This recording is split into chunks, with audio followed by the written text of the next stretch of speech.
Hello, it's been a minute, and I just wanted to hop on here today.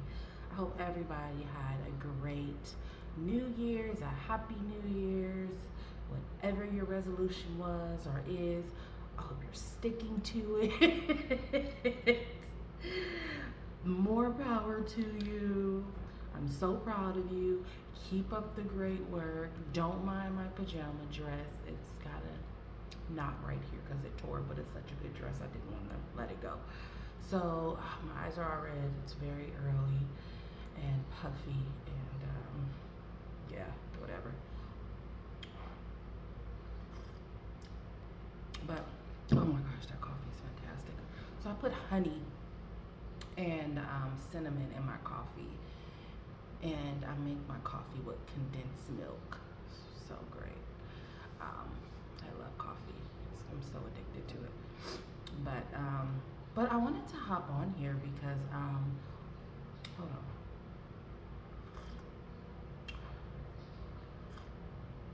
Oh, they're so good.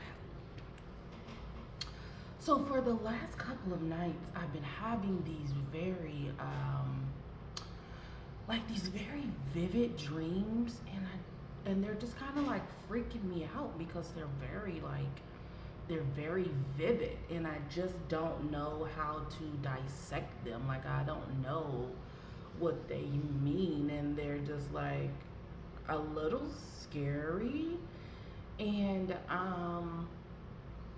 it's kind of just like freaking me out, and I just don't know what they mean. Like, it's probably been like for the last three consistent nights, I've been having these very, very vivid dreams of someone dying in my dreams. Like, I don't know who the person even is. Like, I can see their face, but I can't see their face. And it's just the weirdest thing. And it's like, it's freaking me out because I don't know how to dissect it. I'm trying to, it feels like there's some sort of message coming through, but I just don't know how to dissect it. And I feel like it's kind of like, it's bringing my energy down a little bit because I just don't know what it is. And I'm like, I don't want to think the worst of what it is, or I don't know. I have no idea. Like, I absolutely have no idea what it means.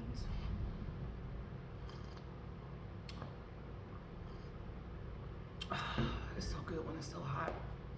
And so, um, I've been feeling like maybe my energy's been a little off lately because of these dreams, but like I said, I don't know what they are or what they're about, but I'm just gonna keep on trucking because it is what it is. At the end of the day, I'll figure it out later, but we'll see if I have another dream tonight and see if it can just kind of put everything together. But maybe it's something internally, like maybe I'm dying internally to become a new person. Maybe it's like in the stages of the transformation stage, and yeah, it's I don't know, but uh, yeah, but that's really all that's been going on. Nothing too spectacular. I have my podcast this weekend, so I'm super excited about that. I can't wait to see how that goes. It's like I've never been like interviewed in that type of way, in that type of form. So that is exciting for me, and it's just, I've been and then that's what I'm like, these dreams that I've been having for these last couple of days, like, what does it mean on me building all the way up to my podcast? Maybe it is a transformation. Maybe I'm stepping out of who I used to be and becoming somebody else.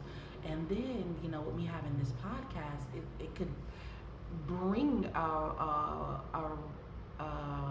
brighter audience, and so I don't know, I'm a manifester, so I like to think the unthinkable and, manifest the impossible. So who knows? I don't know, but like I don't.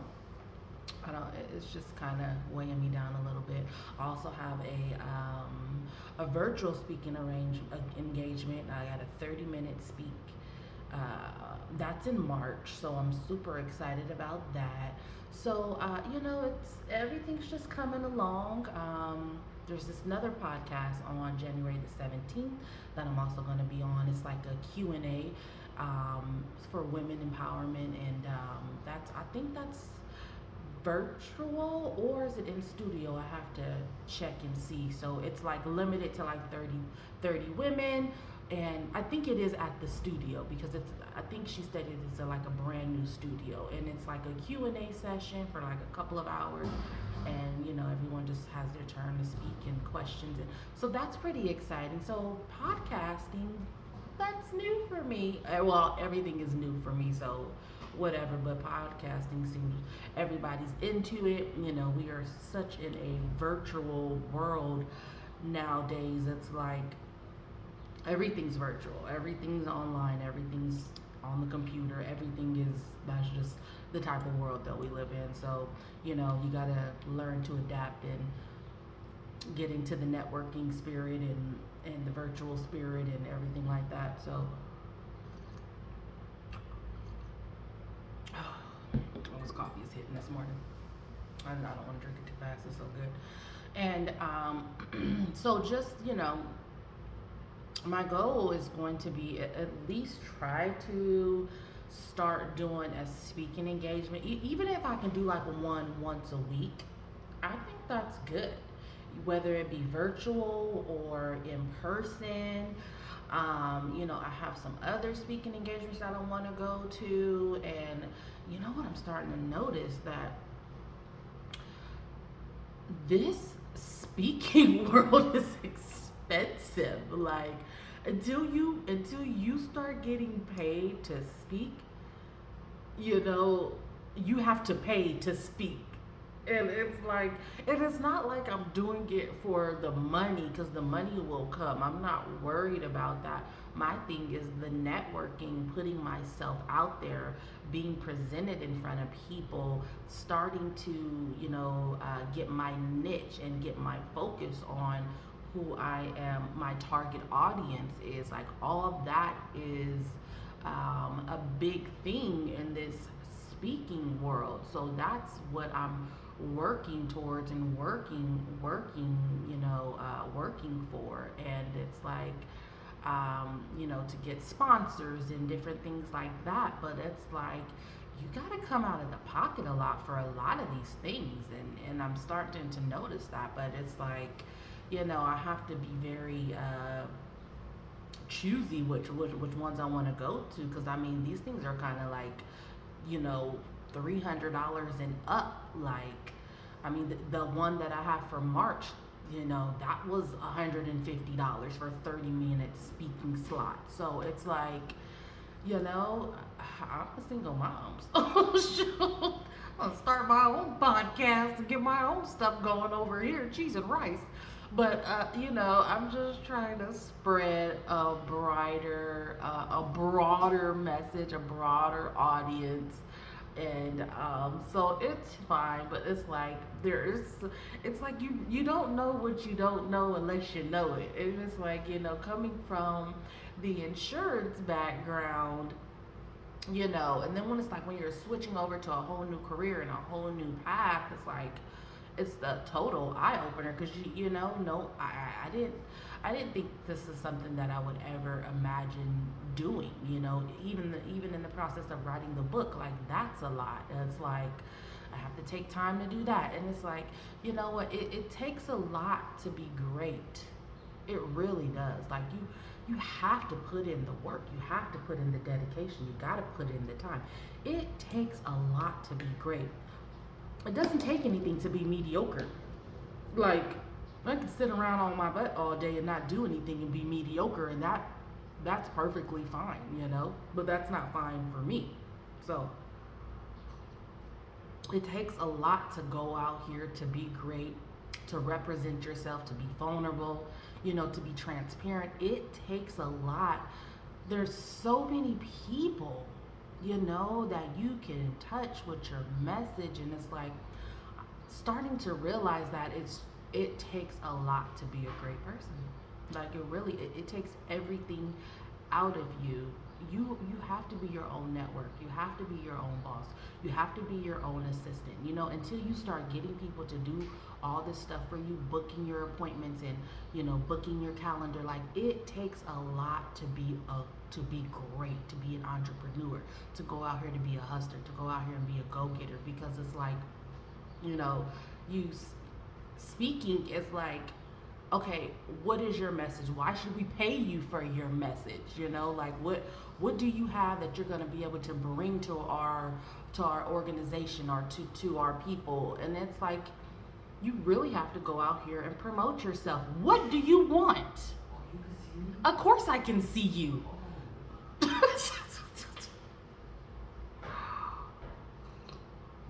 So you, like I said, you have to go out here and promote yourself. So I also, another goal is for me is to go on um, you know, on Eventbrite. You go on Eventbrite and they have all these different events all over the place. And so that's another thing for me as well. Start going on Eventbrite, start seeing what events they have available, start doing the networking and the dialogue and the expos and different things like that. So I have to go out here and do this. Like no one's gonna do any of this for me, not until I get a team together. So that's what I'm in the pursuit of: finding a team, finding a videographer, finding a photographer, finding someone to go out here and help me book these appointments and get me booked and get me on speaking engagements. And then I'm in therapy. I'm doing shadow work. So it's like it takes a lot to be great. It really does. It's like, you know. But I'm not doing it by myself. The creator is by my side. I'm asking him to give me strength. I'm asking him to give me patience. And there are days I don't want to get up and do anything, but those are the days that you have to get up and do it and do stuff. The days you don't want to get up and do anything are the most important days. You have to get up and do something. Like with my speech that I have, I'm almost done writing it. I'm pretty much 95% done with writing it. My thing is that I want it to flow. And like I said, tapping into this speaker thing, do I like memorize the speech? Do I do keynotes? Do I do bulletin points? Like that is also my thing. I'm so like a perfectionist when it comes to my speaking because I don't want to miss anything. I don't, especially not the key components that I want to reflect on the crowd or the audience. That's a thing too. It's like it's my story, so I know the story, but I also don't want to miss the thing that you take away from it. I don't want you just to catch my story because I'm a great storyteller. I'm good at telling my story. It's my story. But on the upside, I also want you to take away something from my story, not just the story itself, but I have key things in there that I say that is very helpful for me, that was very helpful for me, that I want other people to tap into and let it be helpful for them as well, So it's like it's not due I don't have to go until March, but it's like I don't want to miss anything. I don't want to take away the most important parts. So, just starting to learn my niche and figure it out and developing what is good for me, and how I want to be perceived towards my audience. What do I want my audience to take from my story? Not just be empathetic towards my story, like, oh, but what did you get from it? Right? Because I told you my story, I told you my life, I told you how I overcame everything. But what did you take from that? What was the thing that made the light bulb go off to where you were like, oh wow, that was amazing. Like, like not just the story in itself, but I want people to take something from my story. I want them to know that you can't give up on yourself. Even though people have given up on me, I'm not gonna give up on me. 100% I'm not gonna give up on me, And it's like if if people can, if even one person can just understand that you can't give up on yourself, then I'm okay with that.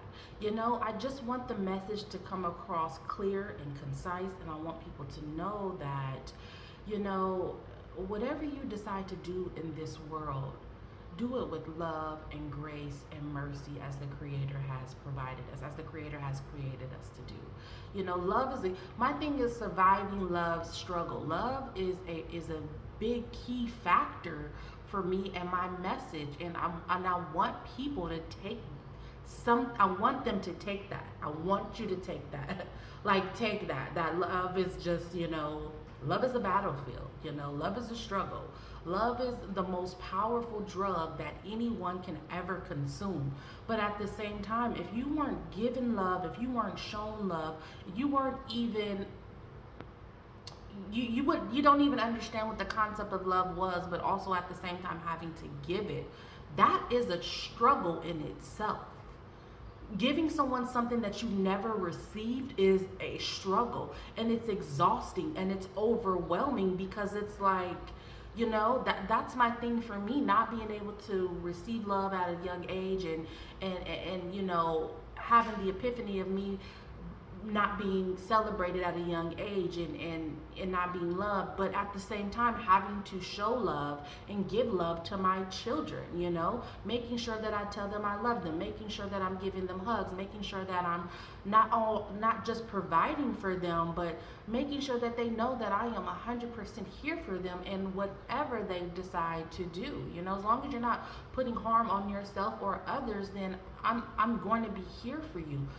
And me not receiving that at a young age, I didn't learn or develop that until I had my children, so that is my whole concept: surviving love's struggle, having to give something that you were never received.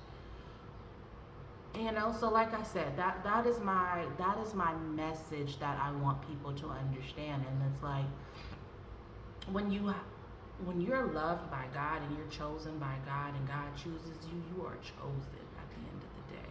There's no love greater than the love that He is giving you, because you were made in the concept of love. Before you even phantom in your mother's belly, you were made by love. And it's like, I didn't come from love. I was born through the vessel of a crack addicted mother, generational curses, generational drama, generational trauma. My mother doesn't know who my father is. I don't know who my real father is, but it's not gonna, that pain is not gonna make me or break me. It comforts me, because I know it wasn't all in vain. So like I said, my thing is just projecting my message on people, and knowing, and I just want them to know that they are loved, that they are loved, and that they can definitely give love even if they've never received it. You didn't learn to do a lot of things, right? But you figured it out at the end of the day. So that's just where I stand with everything. So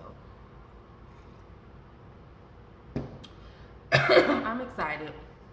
I'm super excited for this podcast, and I just want to get my message and my point across, and just reach out to a broader audience, and whatever I can do to be able to help anyone in this world. That's what I want to do. That's what I'm here for. That is my main purpose, my sole purpose in life. My true divine purpose is to go out here and spread the message of God and spread love, because that's what He created me from. So that's what I'm going to do. And I'm super excited that I have the opportunity, that He has allowed me the opportunity to step into my true passion, because people search for a passion and people search for their purpose all their life, not knowing what it is. But if you don't figure out who you truly are as a person, you'll never be able to discover what your purpose is. And that's just me. But I just wanted to go on here and make a little video, and I feel a lot better. So thanks for listening. Being better every day in every way makes me better and better, and it will you too. And I love you. If no one told you that they love you, I love you. You love you. Don't give up on yourself. You have to be your biggest cheerleader. You are the pure essence of love, because you were created with love. You were made by love, okay? You didn't come from love, but you were created by love. So just know that. Just know that. Love you. Have a good day. Bye.